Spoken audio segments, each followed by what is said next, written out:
welcome. I am Tamara and I teach beginner sewing tutorials here on YouTube. And today's beginner sewing tutorial is a part 1 of a part 2 series. Part 2 is where I actually will teach you how to make your very first quilt. It is an in-depth step-by-step tutorial that I highly recommend, and I will have it linked in the description down below. But this part 1 is more of a tips, tricks, and tools type video. So I'm going to be going through a little bit of what is in this free printable here. First things first, let's talk a little bit about fabric before I jump on into those tools. So there is actual quilter's cotton out there. You can probably purchase it at your local Joann's or Fabricland, but you can actually go to quilt shops, and those quilt shops will have specific quilting cotton for you. The nice thing about higher end quilters cotton is that the fabrics won't bleed as much and they won't shrink as much. Now, don't get me wrong, I love it when a quilt has a good crinkle to it. I don't know if you can see, but the quilt behind me here is the quilt that I'm going to teach you to make in the next tutorial. And this has a lot of crinkle to it. I did not pre-wash my fabric when I made this quilt. However, if you do want to pre-wash because you don't want as much crinkle, or you're working with a cheaper quilter's cotton that you're worried is going to shrink a lot, then okay, pre-wash, but never, ever, ever pre-wash your batting, okay? If you were to pre-wash your batting, it would just turn into a big lump of dough in your washing machine, and you will have ruined the product, and you do not want to do that. So do not pre-wash that batting. But if you want to, you can pre-wash your quilt fabric. So the very, very first thing that you need, of course, is an iron. I'm assuming you have an iron at home. If you don't, or if you just really want a gorgeous, pretty iron, I do have this iron that's back here. I don't know if you can see it. Yeah, you can kind of see it. This is by Oliso, and it is my all-time favorite iron, but it's a bit pricey. It's a definite splurge. Just use whatever iron you have at home. However, definitely get yourself a wool pressing mat. So let me show you this guy here. This is a wool pressing mat. Now, the reason why I recommend that you get a wool pressing mat is because the fabric will stick to it. So when you are actually pressing your quilt blocks open, you are not stretching out the shape of your quilt block. So I highly recommend that if you are going to start quilting, that you get yourself a wool pressing mat. It's not vital. If it's your very, very first time, just use your regular ironing board. Oh, and another thing to note about this, I got this one off of Amazon, and when it came, it stunk. So don't be horrified at its smell and return it right away. It just needs some time, and it will slowly make that smell go away, I promise. But it is definitely a good purchase. So you will, of course, press all of your fabric. Now, when I say the word press, I really do mean press, not iron. Because when you are ironing your fabric, you actually can start stretching out your fabric. You don't want to do that. So pressing your fabric means that you are going to hold your iron down on the fabric, then you will pick it up and move it to the next spot and hold it down again. That way you're not stretching your fabric. This is very, very helpful when you start pressing your seams. Okay, so we need to cut our fabric, and with that you will need a cutting mat, you will need a ruler, and you will need a rotary cutter. Now my cutting mat is a 36 by 24 inch cutting mat. It's quite large and I love the size. Now, if you are new to quilting, you might just want to order yourself a set. When you go on Amazon, you can find these sets. The sets will come with a cutting mat, the ruler, and even a rotary cutter. So they're very nice sets, but often the cutting mat will just be a little bit smaller, and that's okay as a beginner quilter, but maybe down the road you might want to invest in a larger quilt mat. I want to show you 2 different rulers. I'm going to start with the expensive ruler first, and that is this ruler here. It's a Creative Grids ruler. This one is 24.5 inches by 6.5 inches. The reason why I love Creative Grids rulers specifically is because they come with these little grippy dots on them. And these dots will help your ruler stick to the fabric when you are cutting. That way your ruler doesn't slide, so you can get a really nice cut. Now, the reason why I wanted to start with the expensive ruler is because if you are buying a set, most likely it's going to come with a cheaper ruler, and that is okay. So this ruler here I have used for the longest time. It does not have those little grippy dots on the back, but that's okay. You can go out and you can purchase little stickers that are those grippy dots, and then you can put them on the back side of your ruler. I have not done that because I have a different trick for you, which is that you can put a 3-pound weight on the end of your ruler, and then as you're cutting, the end of your ruler is not going to slide around. So that is one of my favorite quilting tricks that I highly recommend. And now let's move on to those rotary cutters. I just want to show you here, I have 2 different rotary cutters. Now this one definitely will work for a left-handed or a right-handed individual. If you are ordering your first rotary cutter, make sure that you are ordering the one that will work for you. I highly recommend that you get a rotary cutter like this over the straight type like this. Olfa is a very good brand, and I'm not a fan of this rotary cutter. However, they do make a rotary cutter like this as well. And it's just more ergonomic for your hand. And what I find is by using a rotary cutter that has more of this angle on it, I find that my hand, when I'm using this one, it just kind of swerves away from the ruler. My hand never swerves away from the ruler when I'm using this, so I get a straighter cut. So that's just something that I have discovered over time that I wanted to share with you. You can use a normal size sewing needle, just an all-purpose sewing needle. Definitely start with a new sewing needle when you start this project. And I wanted to show you, I've shown this in other videos as well. Before you start any project, clean out your sewing machine, get rid of all that extra lint. So I've got this little kit here, and the reason why I show this little kit in almost every video that I talk about sewing notions and sewing tools is because it comes with this particular brush here. This is a nice long brush. It really does help get that lint out. This one here is what comes with your sewing machine quite often, and I just don't find it to be as helpful. So I highly recommend that you clean out your sewing machine, and I love this particular brush to do that. This is a very important one.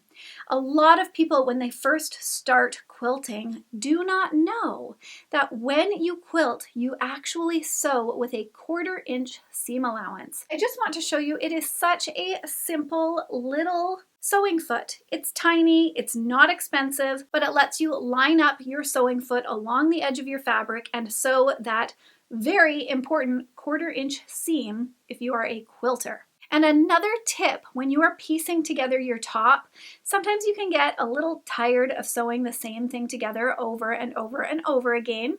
So what I recommend is chain stitching, which I will show you in my tutorial for this quilt here. Another very vital thing to know is that you don't have to backstitch when you start and stop when you quilt in the beginning. You do backstitch nearing the end of the process, but when you are piecing all of these different pieces together and you are even doing the quilting of the project, don't backstitch. You don't have to, I promise. Okay, so let's move on to thread. Thread is very important. In the quilting world, there are differing opinions. So we've got 2 different types of thread here. I've got cotton thread and I've got all-purpose thread. When you are making your very first quilt, just go ahead and use all-purpose thread. I've used both. I haven't noticed a difference. I've actually heard that cotton thread snaps faster than all-purpose thread. I also have not had that happen to me. I've talked to other quilters in the quilting world, and some quilters who've been quilting for decades have told me that they love their all-purpose thread. They really couldn't care less. And others in the quilting world swear by cotton thread. So that's just something to know, but not really something that you need to concern yourself with. You can use whatever regular thread you want. There are 2 different methods that you can use to baste. The first method will be pin basting, and actually in my tutorial that walks you through how to make your first quilt, I will show you both versions. So you can decide which one you want to do, and I will walk you through that step. So the first method is called pin basting, and you will need pins to pin baste. On Amazon, you can get big pins and little pins. I suggest you get the bigger ones, but basting pins are a little bit special. So I don't know if you can see here, but this basting pin has a curve in it. So that curve allows you to stick your pin in through all of the layers and back up the other side to be able to pin your quilt layers together before you start that quilting process. So pin basting is awesome. I use it, but I will admit that spray basting is more my jam. Oh, but before we move on to spray basting, I also have to tell you about painter's tape. If you are going to do the pin basting method, you will need painter's tape. So just FYI. Okay, and then if we are going to talk about what type of temporary adhesive to use for spray basting, I highly recommend the 505 spray. Like I said, it's a temporary adhesive, so the nice thing about this is it will wash away in the first wash. So that is for the spray basting method. Now, another sewing foot that you do need as a quilter, it is called a walking foot. Now, this is a walking foot, and you will have to buy the walking foot that attaches to your sewing machine, so definitely make sure that it works on your sewing machine. But the nice thing about a walking foot is it has this little arm on it, and it has little teeth on the bottom of it, same as your feed dogs on your sewing machine. So if you don't know what the feed dogs are, they are the little teeth in your sewing machine that is slowly pulling that fabric underneath your sewing foot and underneath your sewing needle. So the really cool thing about a walking foot is it has the same teeth on the top, and you'll attach this little bar to your sewing machine so that these feed dogs will move at the same pace as your bottom feed dogs, and it will pull all of the layers of fabric through and under your sewing needle all at the same time, which for quilters is very important in the quilting process. So you will need a walking foot. Walking foots can sometimes come with this little guy here. This little guy attaches to the back of your foot, and it really helps you to, say, follow your first seam line so that you can sew your next seam line. In my tutorial that comes out to sew your very first quilt, we actually don't use this. I use an even easier method, but I did want to show you that that exists and it is helpful for quilters. All right, so we have dealt with our fabric, we've dealt with our piecing, we've dealt with basting, and now it is time to quilt. Let's see, what do we need when we are actually quilting? Well, I already talked to you about the walking foot. The walking foot you need during the quilting process, and you will also need some quilting gloves, or you can use a pair of gardening gloves. So I don't have quilting gloves, but I use a clean pair of gardening gloves, and the nice thing about these gloves is that they've got grip on them, as do the quilting gloves. So they just allow your hands, as they're guiding the fabric on through that sewing machine, they allow the palms of your hands to kind of grip the fabric, and you don't have to put a ton of pressure on all of your fingers as you're moving that fabric on through.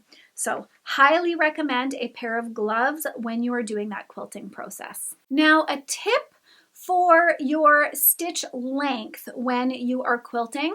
Up until now, you should be using a normal stitch length. So a 2.5 millimeter stitch length is a regular stitch length, but when you get to the quilting process, it is just a little bit more visually pleasing and easier to sew through all of these thick layers if you lengthen that stitch length just a little bit.